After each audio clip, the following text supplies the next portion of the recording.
بسم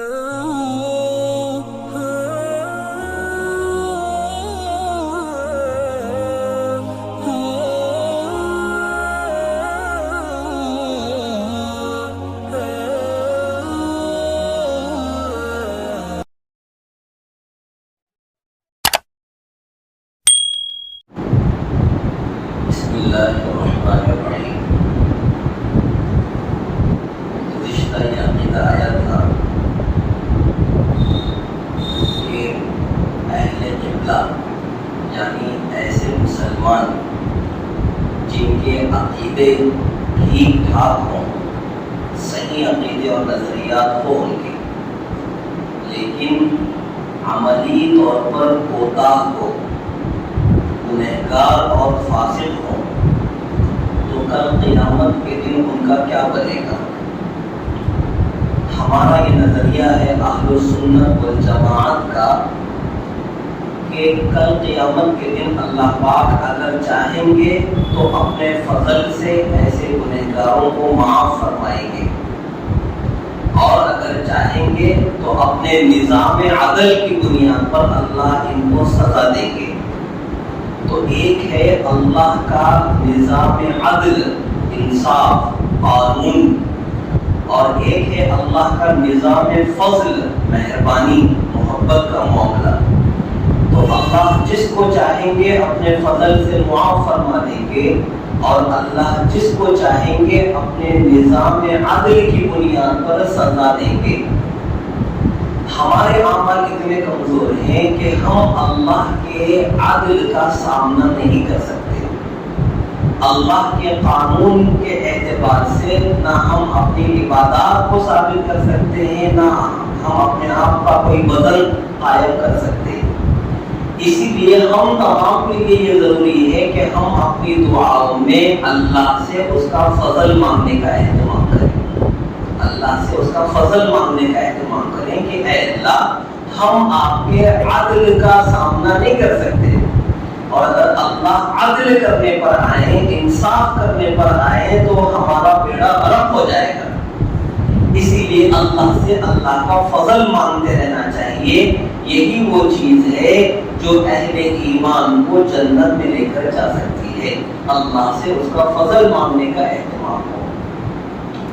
آگے ہے وَنَرَى الصَّلَاةَ خَلْفَ كُلِّ بَرٍّ وَفَاجِرٍ مِّنْ أَهْلِ الْقِبْلَةِ وَعَلَىٰ مَنْ مَاتَ مِنْهُمْ، کہ اہل قبلہ یعنی ایسے مسلمان جن کے عقیدے اور نظریات ٹھیک ہوں، ان کے پیچھے نماز درست ہوتی ہے، ان کے پیچھے نماز ادا کرنا جو ہے صحیح ہے، ٹھیک ہے، نماز ہو جائے گی۔ اور وہ لوگ جن کے عقیدے ٹھیک نہ ہو تو ایسوں کے پیچھے نماز درست نہیں ہوتی۔ تو جن کے عقیدے اور نظریات ٹھیک ٹھاک ہوں، اگر وہ گنہگار بھی ہوں تب بھی ان کے پیچھے نماز پڑھنا درست ہے، نیک ہوں تو بھی درست ہے، اور جو ہے گنہگار ہوں تو بھی ان کے پیچھے نماز پڑھنا درست ہے۔ کیوں؟ عقیدے ان کے بالکل صحیح ہے۔ وَعَلَىٰ مَنْ مَاتَ مِنْهُمْ، ایسے ہی اگر ایسے لوگ جن کے عقیدے تو ٹھیک ہیں لیکن وہ گنہگار ہوں تو پھر ان کے پیچھے نماز جو ہے ادا کرنا بھی، یعنی ان کی نماز جنازہ پڑھنا بھی درست ہے۔ ایسے لوگوں کے پیچھے نماز ادا کرنا، ان کو امام بنانا، یہ بھی ٹھیک ہے۔ اور اگر ایسے لوگ انتقال کر جائے تو ان کی نماز جنازہ بھی پڑھی جائے گی۔ اب دیکھیں، ایک بات حدیث پاک میں ملتی ہے کہ ایک صاحب کا جنازہ آیا نبی پاک صلی اللہ علیہ وسلم کے پاس مسجد نبوی میں، اور معلوم ہوا کہ اس بندے نے خودکشی کی ہے، سوسائڈ کیا ہے، اپنی جان اپنے ہاتھوں سے اس نے لے لی ہے۔ تو حدیث میں یہ بات ملتی ہے کہ حضور علیہ السلام نے اس کی نماز جنازہ نہیں پڑھائی، حضور نے ناراضگی کا اظہار فرمایا اور حضور وہاں سے چل دیے۔ اس حدیث کی بنیاد پر علماء کرام نے یہ مسئلہ لکھا ہے کہ اگر کوئی بندہ اپنے ہاتھوں سے اپنی جان لے لے، سوسائڈ کرے، خودکشی کرے، تو اس کی نماز جنازہ پڑھی تو جائے گی، نماز جنازہ اس کی پڑھی تو جائے گی، لیکن قوم کے جو شرفاء اور معززین ہوں گے وہ اس میں شرکت نہیں کریں گے۔ امام ہے، مؤذن ہے، داعی ہے، اور جتنے عزت دار لوگ مانے جاتے ہیں، بڑے بڑے جن کی ایک مقام اور مرتبے کے لوگ مانے جاتے ہیں، ایسے لوگ ایسے جنازے میں شرکت نہیں کریں گے۔ کیوں؟ اس لیے کہ اس نے جو کیا ہے کام وہ بہت برا کام کیا ہے۔ نماز جنازہ اس کی اس بنیاد پر پڑھی جا رہی ہے کہ خودکشی کر کے وہ گنہگار تو بنا ہے لیکن کافر نہیں ہوا ہے، تو کافر نہیں ہوا ہے، بہرحال مسلمان ہے، تو مسلمان کی نماز جنازہ پڑھی جائے گی۔ لیکن اس نے بہت بدترین کام کیا ہے اور حضور علیہ السلام نے سخت ناراضگی ظاہر فرمائی ہے اس کی حرکت پر۔ اس بنیاد پر جو ہے قوم کے جو معزز اور شرفاء لوگ ہوں گے وہ اس میں شرکت نہیں کریں گے، تاکہ لوگوں کو عبرت ہو کہ بھائی کیسی بدنصیبی کی موت ہے، خودکشی کی موت، کہ جو ہے علماء جنازے میں شریک نہیں ہوتے، حفاظ جنازے میں شریک نہیں ہوتے، داعی اور اللہ کے نیک بندے تھے بدنصیب جنازے میں شرکت نہیں کرتے، قوم کے شرفاء اور معزز لوگ ایسے جنازے میں شرکت نہیں کرتے۔ تو یہ عبرت ہے قوم کے لیے کہ خودکشی کرنے سے لوگ رکے کہ بھائی ایسی موت اگر میں مروں گا تو صحیح جنازہ بھی مجھے نصیب نہیں ہوگا، نماز تو ہوگی لیکن بائیکاٹ ہوگا بہت سارے نیک لوگوں کی جانب سے، تو ایسی جنازہ جو ہے ظاہر سی بات ہے لوگ جب ایسی عبرت ہوگی لوگوں کو تو لوگ بھی ایسی گندی اور ذلیل حرکت کرنے سے بچیں گے۔ کتنے سارے لوگ ہیں سماج اور معاشرے میں، اور پچھلے مہینوں میں کتنے واقعات سننے کو ملے ہیں ہمارے شہر میں بھی اور دیگر جگہوں کے بھی، کہ چھوٹی چھوٹی باتوں کو بنیاد بنا کر لوگ جو ہے اتنا جو ہے دباؤ میں آ جاتے ہیں اور اتنا جو ہے پریشان ہو جاتے ہیں کہ اپنی جان ہی لے لیتے ہیں۔ یہ بہت بری بات ہے اور بہت بڑا گناہ ہے، اسی لیے اس سے بچنا چاہیے۔ تو اہل قبلہ میں سے نیک لوگ ہوں یا برے لوگ ہوں ان کے پیچھے نماز بھی درست ہے اور ان کا نماز جنازہ بھی پڑھا جائے گا۔ وَلَا نُنَزِّلُ أَحَدًا مِّنْهُمْ جَنَّةً وَلَا نَارًا، اور اہل قبلہ یعنی ایسے لوگ جن کے عقیدے اور نظریات درست ہوں، تو ایسے میں سے کسی کو بھی ہم یقینی طور پر نہ تو جنتی قرار دیتے ہیں نہ جہنمی قرار دیتے ہیں، جنتی بھی قرار نہیں دیتے اور جہنمی بھی قرار نہیں دیتے۔ امید ضرور کریں گے کہ نیک آدمی تھا، اللہ اپنی رحمت سے جنت میں داخلہ فرما دے، امید ضرور ہوگی اور دعائیں ضرور کریں گے، لیکن یقینی طور پر فیصلہ کرنا ہمارے علم سے باہر کی چیز ہے، یہ اللہ کا فیصلہ ہے، اللہ ہی جانے کون اس کا مستحق ہے۔ ہم اپنی طرف سے اس کا فیصلہ یقینی طور پر نہیں کریں گے، امید رکھیں گے، دعا کریں گے اللہ سے، لیکن یقینی طور پر رائے قائم نہیں کریں گے، فیصلہ نہیں سنائیں گے۔ وَلَا نَشْهَدُ عَلَيْهِمْ بِكُفْرٍ وَلَا بِشِرْكٍ وَلَا بِنِفَاقٍ مَا لَمْ يَظْهَرْ مِنْهُمْ شَيْءٌ مِّن ذَلِكَ وَنَظَرُ سَرَائِرَهُمْ إِلَى اللَّهِ تَعَالَى، اور ایسے لوگوں میں سے کسی کے بارے میں کفر، شرک اور نفاق کی گواہی ہم نہیں دیں گے جب تک کہ ان سے ایسی کوئی بات ظاہر نہ ہو جائے۔ سارے مسلمان نظر آ رہے ہیں جی، تو جب تک ان سے کوئی شرک کی بات ظاہر نہیں ہوگی اس وقت تک ان کو مشرک نہیں کہا جائے گا، کفر نہیں کہا جائے گا۔ ہاں اگر کوئی آدمی اپنے آپ کو مسلمان کہتا ہو لیکن نمایاں طور پر کھلے طور پر شرکیہ کا انجام دے رہا ہو تو پھر تو اس کو مشرک کہنا ہی پڑے گا، اس لیے کہ ظاہر ہو گئی اس کی شرکیہ حرکت۔ اگر کوئی آدمی کھلے طور پر کفر کی حرکتیں کر رہا ہے یا کفریہ باتیں کر رہا ہے تو چونکہ اس سے یہ چیزیں ظاہر ہو رہی ہے اس بنیاد پر وہ تو کافر بنے گا ہی، اس کو کہنا تو پڑے گا کافر ہے۔ تو جب تک یہ چیزیں ظاہر نہ ہو اس وقت تک ہم انہیں مومن ہی مانیں گے، مومن ہی مانیں گے۔ باقی دلوں کے حالات اللہ کے حوالے ہیں، ہم ظاہر کے مکلف ہیں۔ ظاہر اعتبار سے آدمی ہمیں مومن لگ رہا ہے، اس سے شرک بھی ظاہر نہیں ہو رہا، کفریہ باتیں اور کفریہ اعمال بھی اس سے ظاہر نہیں ہو رہے، نہ کوئی منافقت اس سے ظاہر ہو رہی ہے، تو پھر ہم اسے یقینی طور پر مومن مانیں گے۔ باقی اس کے دل کا حال کیا ہے، یہ معاملہ اللہ کے حوالے۔ اللہ دلوں کا جاننے والا ہے، ہم دلوں کے جاننے والے نہیں ہیں۔ تو ہم ظاہر پہ حکم لگائیں گے کہ ظاہری اعتبار سے بندہ مسلمان ہے، مسلمان ہے، باقی دل کا حال کیا ہے اللہ بہتر جانے۔ تو یہ ہمارا طریقہ کار ہے اہل سنت والجماعت کا۔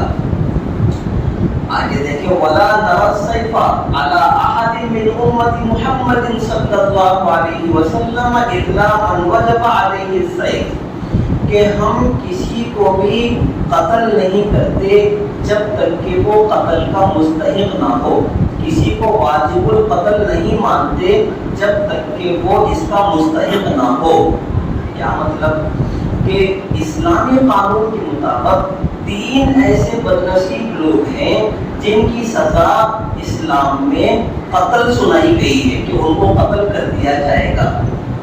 نمبر 1، ایسا آدمی جس نے کسی مسلمان کو ناحق قتل کیا ہو، کسی بے قصور کو قتل کر دیا، تو اب بدلے میں اس کو قتل کیا جائے گا، اب بدلے میں اس کو قتل کیا جائے گا۔ یہ ایسا آدمی جو ناحق کسی کو قتل کر دے، میں بلا وجہ کسی کو قتل کر دوں تو اسلامی حکومت بدلے میں مجھے قتل کرے گی، ٹھیک ہے، یہ ایک ایسا آدمی۔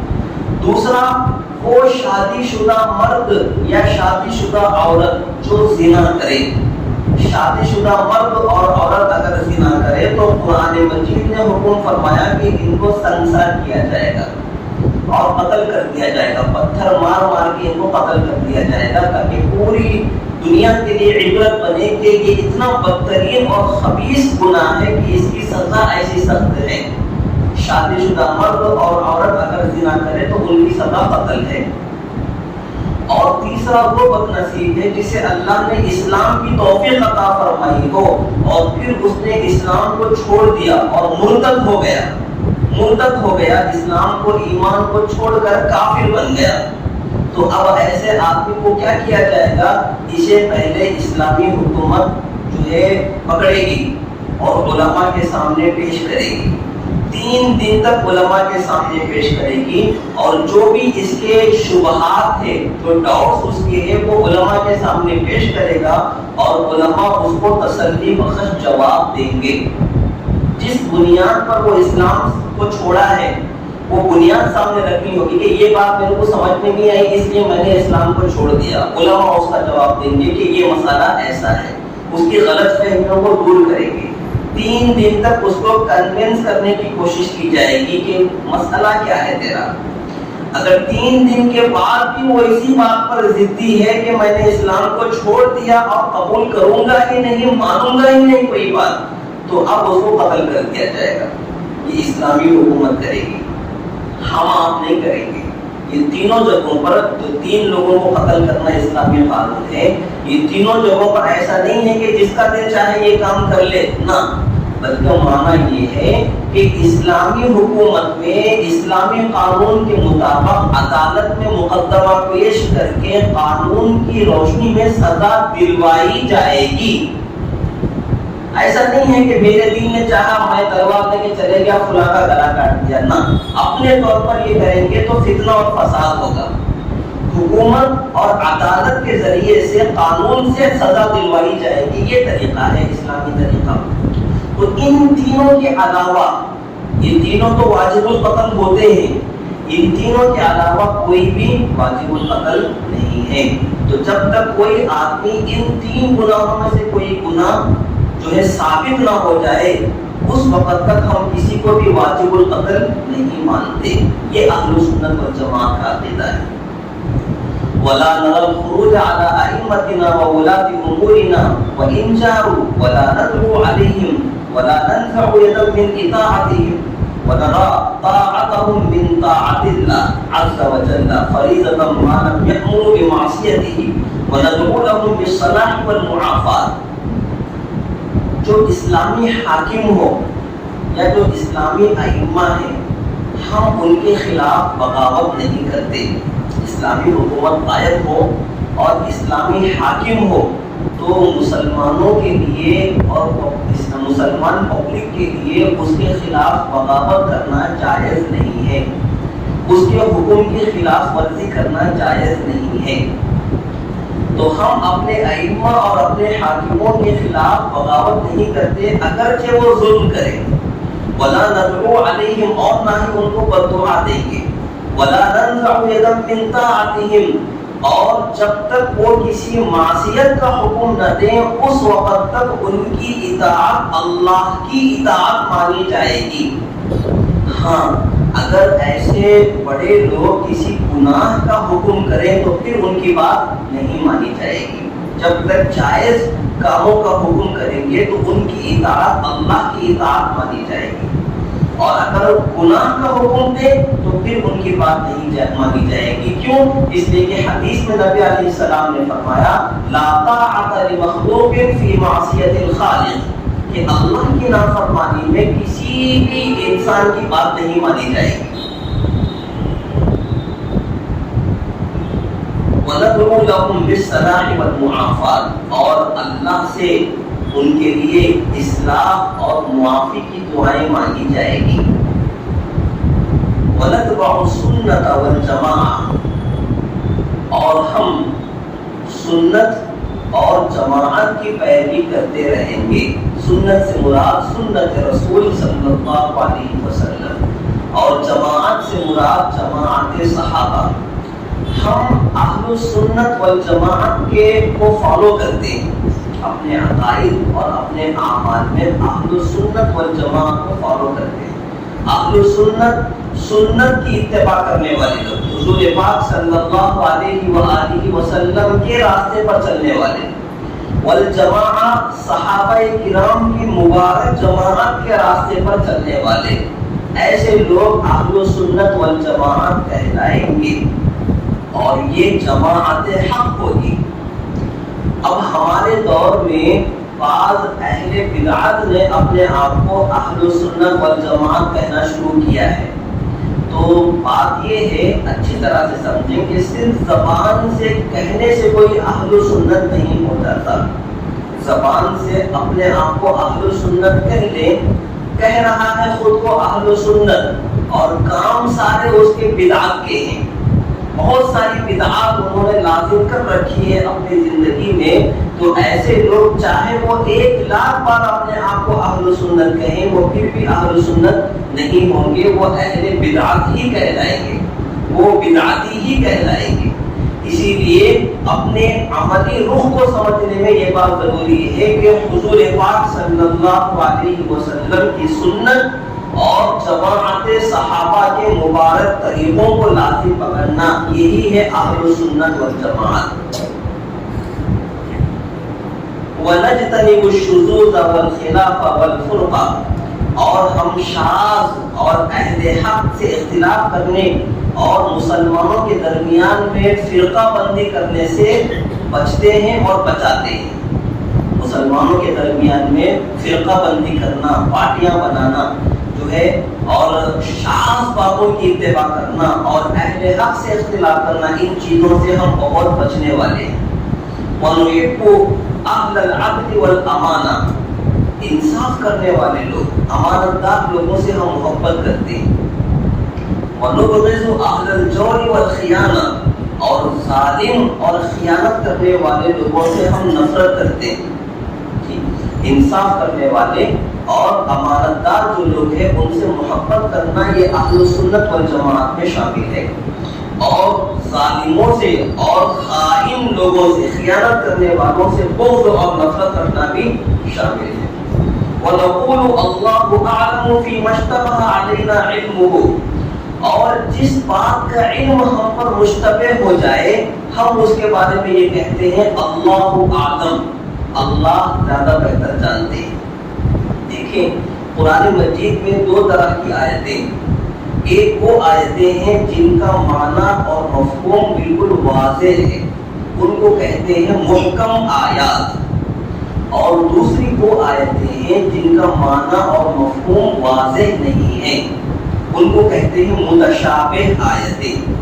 تو سورہ آل عمران میں اللہ رب العالمین نے اس کو بیان فرمایا ہے، منہن آیات محکمات ہن ام الکتاب واخر متشابہات۔ اللہ نے اس کو بیان فرمایا کہ کچھ آیتیں محکم ہیں اور کچھ متشابہ ہیں۔ تو جو محکم آیتیں ہیں وہ تو سب کو سمجھ میں آ جائیں گی، متشابہ آیتوں میں جو باتیں ہم کو سمجھ نہ آئے ہم کہتے ہیں اللہ عالم، ایمان ہمارا پورا ہے، باقی معنی حقیقت میں کیا ہے اللہ بہتر جانے۔ ایمان ہمارا پورا ہے، یہ آیت اللہ نے نازل فرمائی ہے، معنی کو اللہ کے حوالے کر دیں۔ تو ہمارا یہ طریقہ کار ہے کہ مشتبہ چیزوں کو ہم اللہ کے حوالے کر دیتے ہیں، یہ کہہ کر کہ اللہ عالم، اللہ بہتر جاننے والا ہے۔ اب ایک مسئلہ سمجھے، بعض لوگ یہ بات پھیلاتے ہیں کہ جو ہے بھائی یہ لوگ کہتے ہیں علماء دیوبند اور دعوت و تبلیغ کے ساتھی کہ قرآن پڑھنے سے گمراہ ہو جائیں گے، قرآن پڑھیں گے ترجمے کے ساتھ تو گمراہ ہو جائیں گے، اس طرح کی باتیں۔ بھلا قرآن پڑھ کے بھی کوئی گمراہ ہوتا ہے؟ تو یہ لوگ قرآن سے دور کر رہے ہیں قوم کو، اسی لیے یہ بات کر رہے ہیں کہ قرآن کو ہم نہیں پڑھے جا، اگر پڑھیں گے تو گمراہ ہو جائیں گے۔ یہ خواہ کی باتیں، ہم نے یا ہمارے بزرگوں نے کبھی ایسی باتیں نہیں کہی، بلکہ ہمارے بزرگان دین شروع سے ہی اس بات کی دعوت دیتے ہیں کہ ہر مسلمان کو قرآن مجید سے جڑنا چاہیے، قرآن مجید سیکھنا چاہیے، قرآن مجید پڑھنا چاہیے، قرآن مجید کو سمجھنا چاہیے۔ شروع سے ہمارے بزرگوں کی یہی تعلیم رہی ہے۔ حضرت شیخ الہند محمود حسن دیوبندی رحمۃ اللہ علیہ نے جنگ آزادی کے موقع پر جب مالٹا کے قید خانے میں کئی سالوں قید رہے تھے، تو قیدی رہنے کے اس زمانے میں انہوں نے جو غور کیا تو مسلمانوں کی پسماندگی، مسلمانوں کی تباہی کے اسباب پر انہوں نے غور کیا، تو ان اسباب میں سے ایک بڑا سبب ان کو یہ ملا کہ مسلمانوں کی تباہی کی ایک بہت بڑی وجہ ان کی قرآن مجید سے دوری ہے۔ مسلمانوں کی تباہی کی بڑی وجہ ان کے قرآن پاک سے دوری ہے، اور اسی بنیاد پر حضرت شیخ الہند رحمۃ اللہ علیہ نے ترجمہ کلام پاک لکھا۔ ترجمہ قرآن اردو میں پہلی مرتبہ ہندوستان میں لکھا گیا۔ اس سے پہلے حضرت شاہ ولی اللہ محدث دہلوی رحمۃ اللہ علیہ کے بیٹے شاہ عبد العزیز محدث دہلوی رحمۃ اللہ علیہ نے ترجمہ قرآن لکھا تھا، فارسی میں لکھا تھا، فارسی زبان میں لکھا تھا، اردو میں موجود نہیں تھا۔ اردو میں سب سے پہلے ترجمہ قرآن لکھا حضرت شیخ الہند رحمۃ اللہ علیہ نے، اور اس کے بعد اس کی تکمیل کی حضرت علامہ شبیر احمد عثمانی دیوبندی رحمۃ اللہ علیہ نے۔ یہ ترجمہ قرآن علماء کے لیے نہیں لکھا گیا تھا، بلکہ عام مسلمانوں کے لیے لکھا گیا تھا کہ مسلمان جو عام طبقہ ہے وہ پڑھ کر قرآن سے جڑے، قرآن سے اپنے رشتے کو مضبوط کرے۔ حضرت مولانا مفتی شفیع صاحب رحمۃ اللہ علیہ نے معارف القرآن لکھی، جو ہماری مسجد میں بھی رکھی ہوئی ہے۔ یہ جو تفسیر لکھی گئی معارف القرآن، یہ علماء کے لیے نہیں لکھی گئی تھی، بلکہ یہ عوام کے لیے لکھی گئی تھی، عام طبقے کے لیے لکھی گئی، تاکہ عام طبقہ پڑھ کر قرآن پاک سے اپنے رشتے کو مضبوط کرے، جڑے۔ اور آسان ترجمہ قرآن توضیح القرآن کے نام سے جو ہم روزانہ فجر کے بعد یہاں پڑھتے ہیں، یہ ترجمہ اور تشریح بھی علماء کے لیے نہیں لکھی گئی، بلکہ عوام کے لیے لکھی گئی۔ اور تفسیر ماجدی ہے، اس طرح کی سینکڑوں تفسیریں آپ کو ملیں گی، ترجمے ملیں گے جو علماء کے لیے نہیں بلکہ عوام کے لیے لکھے گئے ہیں۔ جب اتنی محنتیں شامل ہیں عوام کو قرآن سے جوڑنے کے لیے، تو کس بنیاد پر یہ الزام لگایا جاتا ہے اور یہ بات کہی جاتی ہے کہ ہم نے یا ہمارے بزرگوں نے یہ بات کہی کہ جو ہے قرآن پڑھنے سے لوگ گمراہ ہو جائیں گے؟ ہاں، قرآن پاک کو پڑھنا بھی ہے، سمجھنا بھی ہے، علماء کی رہبری میں سمجھنا ہے، علماء کی رہبری میں سمجھنا ہے، ان سے لیڈ لینا ہے۔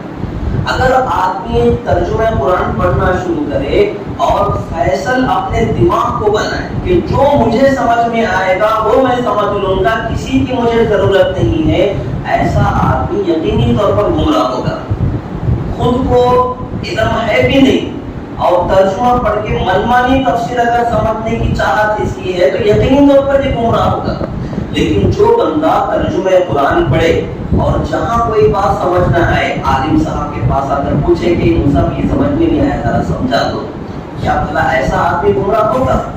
ظاہر سی بات ہے ایسا بندہ جو علماء کی رہبری حاصل کرتے ہوئے قرآن مجید کو سمجھنے کا اہتمام کرے گا وہ کبھی گمراہ نہیں ہوگا.